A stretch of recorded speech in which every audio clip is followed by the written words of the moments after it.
Winter has always been brutal, but here's the uncomfortable truth. People survived harsher winters than you'll ever face while using almost nothing. No central heating, no synthetic insulation, no electric blankets, and yet they didn't just endure winter, they mastered it, often using up to 90% less fuel, food and energy than we do today. That's not a motivational quote. That's history. And once you understand how they did it, modern winter survival starts to look wildly inefficient. Ancient and early 20th century communities didn't survive winter by fighting the cold. They survived by working with it. That mindset alone changes everything. While modern systems try to overpower winter with constant heat and endless consumption, earlier societies focused on trapping warmth, slowing loss, and letting the environment do half the work. The result was survival systems that were quiet, efficient, and shockingly effective.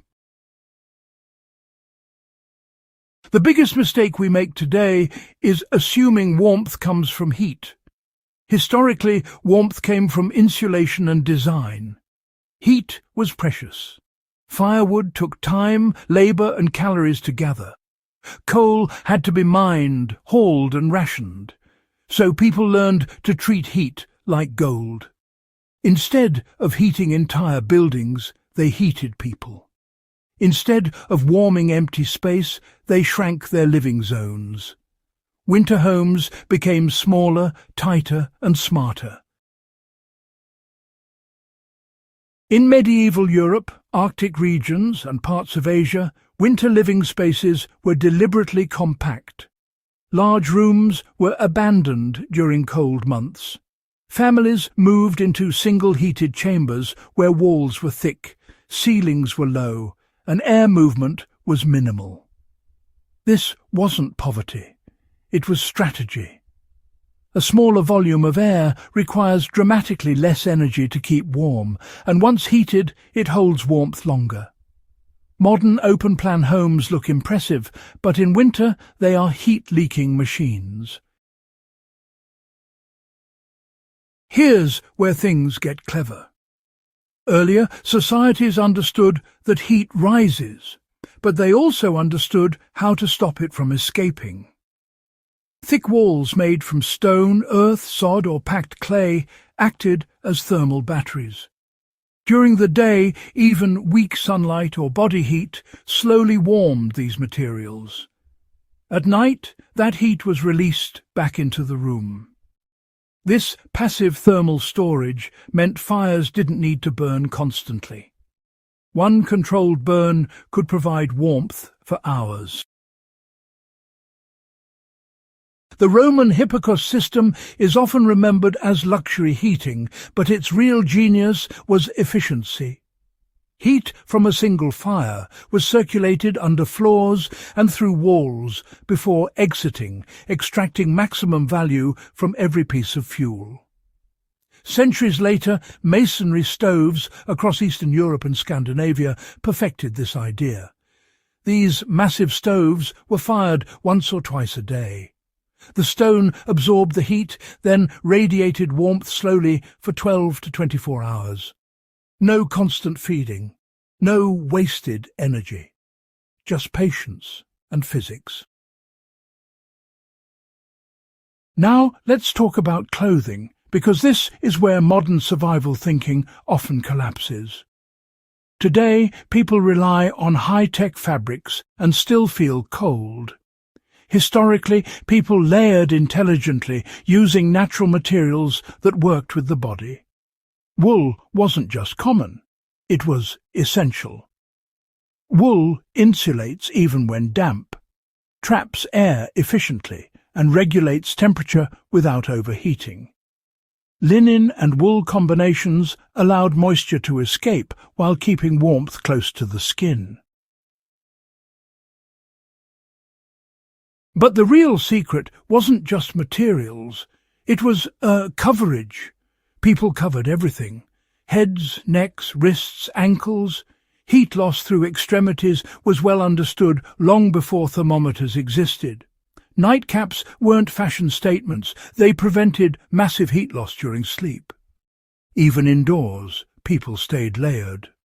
The idea of wearing minimal clothing inside during winter would have seemed reckless, not comfortable.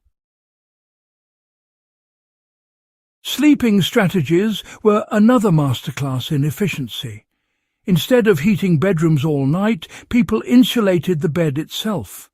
Straw mattresses, wool blankets, fur throws, and layered bedding created microclimates that trapped body heat. Bed curtains weren't decorative. They blocked drafts and reduced heat loss. Multiple people often slept in the same bed, not for intimacy, but for survival. Shared body heat drastically reduced the need for external warmth. Food played a critical role too, and not in the way modern energy drinks suggest. Winter diets were heavier in fats and slow-burning calories. Animal fats, fermented foods, and dense grains provided long-lasting energy that fueled internal heat production. Hot drinks weren't about caffeine. They were about warmth and hydration without wasting calories. Even meal timing mattered. Eating before sleep helped maintain body temperature through the coldest hours of the night. You know, one of the most overlooked winter survival skills is airflow control. Early homes were draft managed, not sealed completely. Strategic ventilation prevented moisture buildup, which honestly steals heat and can cause illness. Too much dampness just makes the cold feel even colder. By allowing controlled airflow near fires and ceilings, homes stayed dry without losing warmth. Modern airtight buildings often struggle with this balance, leading to cold, clammy interiors, even though heating costs are high. Light also mattered. Candles and oil lamps weren't just for visibility. They added small but, meaningful amounts of heat. More importantly, they influenced behavior. People gathered in lit areas, naturally clustering warmth and reducing wasted energy. Winter evenings became shorter, quieter, and more efficient. Rest was part of survival. Conserving energy wasn't laziness. It was wisdom. Now, here's the part most people miss. These methods weren't extreme survival tactics. They were just normal life. They worked because they were integrated into daily routines, architecture, clothing, and social behavior. No single trick made the difference. It was the system. A system designed around scarcity, patience, and respect for natural limits. When you compare that to modern winter living, the contrast is, pretty sharp. We heat empty rooms. We wear light clothing indoors and crank the thermostat. We burn energy constantly and wonder why costs skyrocket. Earlier societies would look at our systems and honestly see waste everywhere. The real lesson here isn't about rejecting modern technology. It's about learning from efficiency that's already been proven. Zone heating still works. Layering still works. Thermal mass still works. Insulating people instead of space still works. These aren't outdated ideas. They're timeless. And that's why this knowledge matters now. Whether you're interested in off-grid living, emergency preparedness, or simply lowering your winter energy use, these historical strategies offer real, practical advantages. They were built for long winters, limited resources, and zero margin for error. Exactly the conditions that define true survival. Here's the interesting part. Once you adopt even a few of these principles, winter stops feeling like an enemy. It becomes manageable, predictable, almost cooperative. That's the mindset shift that carried civilizations through centuries of cold. If you found value in these forgotten winter survival methods, this is exactly what Legacy of Survival is about. Ancient wisdom, real efficiency, skills that still work when modern systems fail. Subscribe to the channel to keep these techniques alive. Like the video so more people can rediscover what actually works. Share it with someone who thinks winter survival starts and ends with turning up the heat.